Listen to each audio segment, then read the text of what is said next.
Eu, se tivesse juízo, eu tinha mandado fazer um churrasco para a gente comer, ao invés de fazer discurso. Eu queria dizer para vocês que eu assinei essa medida provisória agora, criando uma coisa chamada Data Center aqui, em Fortaleza, que já existe no Porto de Pecém, porque o Eumano e o Camilo Santana, todo santo dia, eles estão em Brasília, enchendo o saco para eu assinar essa medida provisória. Todo santo dia. Um vai de manhã, outro vai à tarde, quando não vai nenhum, telefone de tarde, outro de manhã. E nós liberamos hoje para que o Ceará consiga ser o primeiro estado a ter um data center de grande porte, e eu espero que sirva de estímulo para outros estados brasileiros fazerem a mesma coisa e quem sabe a gente consiga o desenvolvimento para melhorar o padrão de vida do nosso povo. Portanto, vocês têm que dar os parabéns ao governador de vocês e ao Camilo e aos deputados e senadores do Ceará que passam o tempo reivindicando isso. A segunda coisa é que eu vou falar uma coisa para vocês. Eu pensei que eu não tinha mais razão de ficar emocionado, mas quando o prefeito mostra a mãe dele, que junto com ele tirou uma fotografia comigo, ele ainda é pequeno, eu fico emocionado, porque como eu estou já com quase 80 anos de idade, eu tenho encontrado pessoas que estão comigo há pelo menos 50 anos nessa briga. Então eu quero agradecer a todos vocês. Mas eu vou dizer uma coisa para ver se vocês se lembram. Neste país tem milhões e milhões de almas, homens e mulheres, que não conhecem Brasília, que não conhecem o gabinete do presidente, que não conhecem o gabinete do governador, que não conhecem o gabinete dos deputados e que, portanto, não tem como fazer pressão para que as coisas melhorem. É para esse que nós temos que olhar. São essas mulheres de 50 anos, com fisionomia enrugada, de tomar sol todo santo dia, do dia que nasce ao dia que morre. São esses trabalhadores com as mãos calejadas, não de roubar, mas de trabalhar no cabo da enxada de sol a sol, que nós temos que olhar. São essas crianças, muitas vezes desnutridas, que nós temos que cuidar para que tenham uma boa educação e o nosso país melhorar. Essas palavras minhas foram ditas aqui em Missão Velha, no dia 6 de junho de 2006, no primeiro ato de inauguração da tentativa de trazer a Transnordestina para cá. Eu fiz questão de ler esse trecho do discurso, porque nós temos, enquanto governo, que fazermos várias opções. O governo tem uma quantidade de dinheiro que é recolhida dos impostos que a sociedade paga. E o governo tem que decidir para onde é que vai esse dinheiro, para que região que vai, que tipo de gente que a gente quer favorecer no país. E é uma escolha do governo que pode ser referendada pelo Congresso Nacional quando a gente manda o orçamento para ser votado no Congresso Nacional. Por exemplo, o Wellington, que é o companheiro que tem o ministério mais importante que cuida do povo pobre, o Ministério do Combate à Fome e Desenvolvimento Social, está sempre querendo mais dinheiro. O companheiro Renan, que é o companheiro que cuida das estradas e ferrovias, está sempre querendo mais dinheiro. O companheiro Valdez, que cuida de muita coisa no Brasil inteiro, está sempre querendo mais dinheiro. O Renan, ou melhor, o nosso companheiro humano, está sempre querendo mais dinheiro. O Rui Costa está sempre querendo mais dinheiro. O Camilo está sempre querendo mais dinheiro.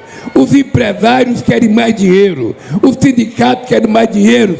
E tudo isso chega na minha mesa. E aí você tem que fazer opção. Eu lembro que quando eu criei o Bolsa Família, a pessoa dizia, esse Lula vai dar dinheiro para pobre e eles vão virar vagabundo. Porque o que eles têm é que trabalhar. O Lula tinha que fazer ponte e fazer estrada.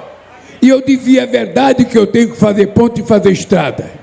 Mas eu não posso fazer uma ponte, fazer uma estrada, fazer uma ferrovia, e do lado daquela obra tem gente passando fome, tem gente comendo farinha com água. Eu preciso cuidar das pessoas. Eu preciso cuidar das pessoas para que elas tenham o direito até de ser trabalhador daquela obra. A mesma coisa foi para a educação. A vergonha é tão grande nesse país, a vergonha é tão grande da elite que governou esse país, que precisou entrar um operário metalúrgico que não tem diploma universitário para fazer mais universidade e mais institutos federais do que eles fizeram. Por que eles não fizeram? Porque eles mandavam os filhos deles estudar na Europa. Porque mandavam os filhos deles estudar nos Estados Unidos. E o pobre tinha que comer feijão, arroz de farinha só, ou trabalhar de doméstica, ou trabalhar de pedreiro. Era isso que eles pensavam do povo nordestino. E eu fiz questão de dizer para eles, o povo nordestino tem orgulho de ter empregada doméstica. O povo nordestino tem orgulho de ser pedreiro. Mas o povo nordestino não quer só isso. A gente quer médica, a gente quer engenheiro, a gente quer professor de matemática, a gente quer progredir na vida. Daí, porque tu fica, meus parabéns pelas mulheres que você apresentou aqui. Porque as mulheres não podem ser tratadas como pessoas de segunda categoria. A mulher é fraca, a mulher é mais... Mentira. Mentira, a mulher é o que ela quiser ser e ela faz aquilo que ela quiser fazer. Portanto, meus parabéns, Tufico, parabéns que as mulheres, nós aprovamos no Congresso Nacional, eu agradeço aos deputados federais e senadores, nós aprovamos uma lei que estabelece salário igual entre mulher e homens exercendo a mesma função. E essa lei já está em vigor. Se alguém conhecer uma mulher que está fazendo a mesma função do homem e está ganhando menos, é só denunciar, porque quem não paga vai ter que pagar. A terceira coisa que eu queria dizer para vocês é que eu estou alegre e estou frustrado. Eu estou alegre porque eu estou aqui na Transnordestina. Essa Transnordestina não é apenas uma necessidade do Nordeste. Essa Transnordestina aconteceu comigo, Rui, em 1989. Eu passei para disputar as eleições com o Collor no segundo turno. E eu vim fazer uma visita à mãe do doutor Miguel Arraes, que morava na cidade do Crato. Ela estava com 90 anos. Fomos para um comício, o palanque caiu, não sei quem se lembra disso aqui.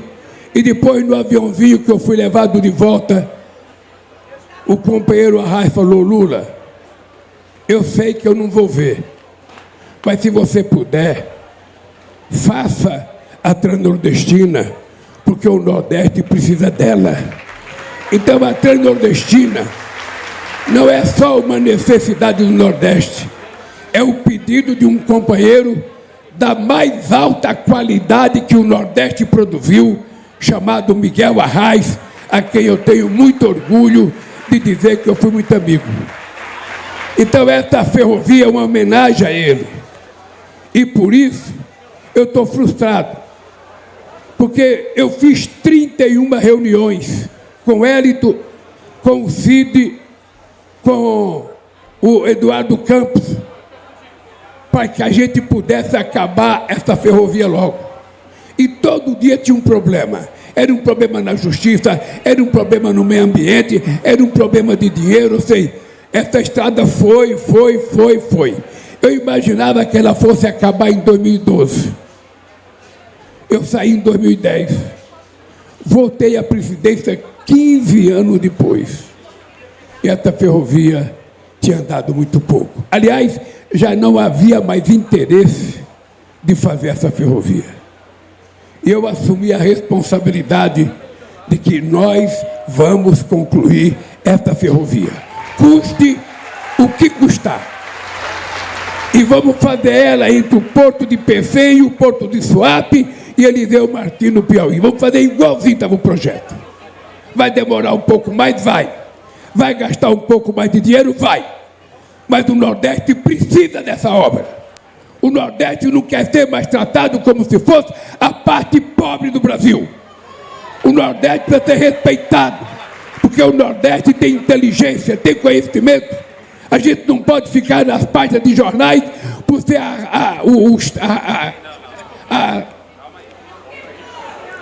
a parte do país, sabe, mais pobre, a parte do país com mais analfabeto, a parte do país com menos médicos, a parte do país com menos chance de progredir. Por quê? Porque os governos nunca olharam para o Nordeste com respeito. Eu, além de olhar, eu sou nordestino e com 7 anos já carregava pote d'água na cabeça para levar para casa para beber. E é por isso que eu resolvi fazer a Transnordestina e fazer a transposição do Rio São Francisco. Porque eu sei o que é a necessidade de água no estado do Ceará. Não apenas para o pessoal do campo, para o pessoal de Fortaleza, da capital. Eu sei o que é a falta d'água em algumas regiões desse país. Pessoas que levantavam de manhã não podiam se lavar porque não tinha água. Meninas que não iam para a escola porque não tinham como tomar banho nem lavar roupa. Ora, lógico que a natureza é obra de Deus. A gente não pode mudar a natureza, mas a gente pode mudar a realidade, se a gente tiver vontade política. E eu tenho a vontade política de transformar o Nordeste numa reunião rica desse país, em que o povo viva decentemente, com dignidade, com muito respeito, e que tenha a mesma chance de progredir quanto qualquer outra pessoa. Tem gente que pensa que fome só tem no Nordeste. Quantas pessoas tem o Bolsa Família em São Paulo? Mais de 1.400.000 pessoas recebem Bolsa Família em São Paulo. Porque, companheiros, não é fácil gostar de pobre. Gostar de pobre você não tem apenas que ter cabeça. Gostar de pobre você tem que pensar com o coração. Se vale a pena ou não a gente cuidar das pessoas. E lógico que se as decisões do governo, se dá numa mesa muito elitista, numa mesa com muita gente muito rica, o pobre só será lembrado para livro de história. Ele não será colocado no orçamento da União. Ele não será lembrado para repartir o pão. E quando a gente traz uma obra dessa para cá, qualquer outro poderia levar para outro estado. Para que fazer a Transnordestina? Eu não moro no semiárido. Eu já estou em São Paulo há quantos anos? Mas e o povo que mora lá? E as crianças que moram lá? E as mulheres que moram lá? E os velhinhos que moram lá? Quem vai tratar deles? É o Estado que tem que tratar. E o Estado tem que assumir a responsabilidade de cuidar das pessoas. Essa ferrovia é muito importante para o desenvolvimento, mas esse desenvolvimento tem que trazer melhoria de vida para o povo. Não é para enricar apenas meia dúzia e o povo continuar vendo o trem passar e pobre, sem ter o que comer. Então, gente, eu estou muito orgulhoso de estar aqui. Estou muito orgulhoso de ter andado de trem. Muito orgulhoso. Mas o Tufik sabe que eu quero andar de trem até o Porto de Pecém. E ele sabe.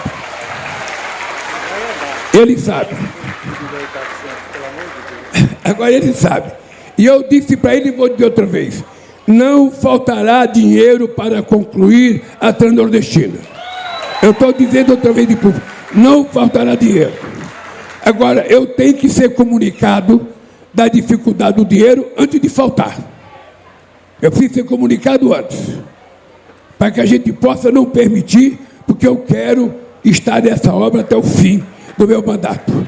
Eu quero inaugurar essa obra. Se não 100%, 99%, alguma coisa nós vamos ter que fazer.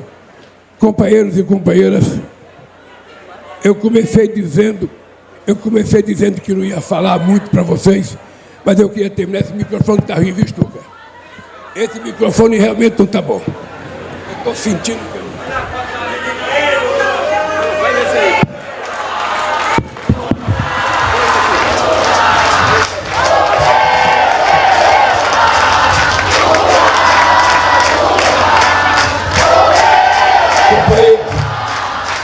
Eu queria terminar dizendo para vocês uma coisa. Vocês que consomem até 81 kW de energia, sabem que vocês não vão pagar mais energia nesse país. E se você consome até 120 kW, você vai pagar só a diferença entre os 80 e os 40. Você vai pagar somente a diferença. Tá? A segunda coisa, nós achamos que o Congresso Nacional vai aprovar a nossa lei que diz que nesse país até R$5.000 ninguém paga mais imposto de renda. E ao mesmo tempo, quem ganha até R$7.200 vai pagar menos imposto de renda. Vocês sabem que nós temos ainda algum programa. Vocês já sabem o programa de escola de tempo integral. Vocês já sabem o programa de alfabetização até 2030 de todas as crianças até o 2º grau. Vocês sabem do programa Pé de Meia, para poder garantir as nossas adolescentes na escola. Vocês sabem do nosso programa de bolsa para os jovens do Enem, que tiraram as melhores notas, se escolherem ser professor, vão ganhar uma bolsa para ser professor. Mas você sabe que tem mais duas coisas que a gente quer anunciar. A gente quer anunciar um plano habitacional para a classe média brasileira, para as pessoas que ganham 10, 12, 14 mil reais por mês, um plano habitacional. E também um programa para a reforma de casa. Tem gente que não quer comprar uma casa, tem gente que quer fazer uma garagem, fazer um quarto, fazer um banheiro. Nós temos que garantir que essa pessoa tenha crédito para fazer. E a última coisa que eu quero fazer ainda este ano é a gente garantir que mais de 17 milhões de pessoas mais pobres recebam o gás de cozinha gratuitamente na sua casa. Só para vocês terem ideia, o gás de cozinha sai da Petrobras, aquele botijão de 13 quilos, a R$37. E ele chega na casa das pessoas a 120, a 130, a 140. Tem gente ganhando muito dinheiro.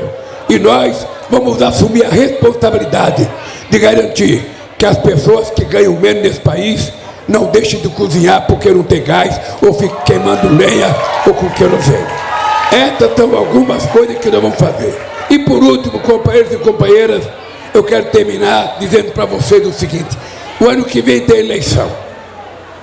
Se prepare, se prepare, se prepare, porque tem muito candidato na praça. Se prepare, porque tem muito candidato na praça. Todo dia eu vejo uma pesquisa que tem candidato aqui, candidato acolá. Eu só vou decidir ser candidato se eu for o ano que vem, porque eu tenho que conversar com a minha consciência, tenho que conversar com a minha própria consciência e conversar com vocês. E eu quero dizer para vocês o seguinte: não se preocupe, eu vou fazer 80 anos de idade. Se eu tiver com a saúde que eu estou hoje, com a disposição que eu estou hoje, você pode ter certeza que eu serei candidato outra vez para ganhar as eleições nesse país. Pode ter certeza. Serei candidato para ganhar as eleições nesse país, porque eu não vou entregar esse país de volta àquele bando de maluco que quase destrói esse país nos últimos anos. Pode estar certo disso. Pode estar certo disso. Eles não voltarão. Eles não voltarão. Pode estar certo disso. Pode ficar certo. Eles não voltarão, não é porque o Lula não quer, é porque vocês não vão deixar eles voltar. Um abraço, gente, e um beijo no coração.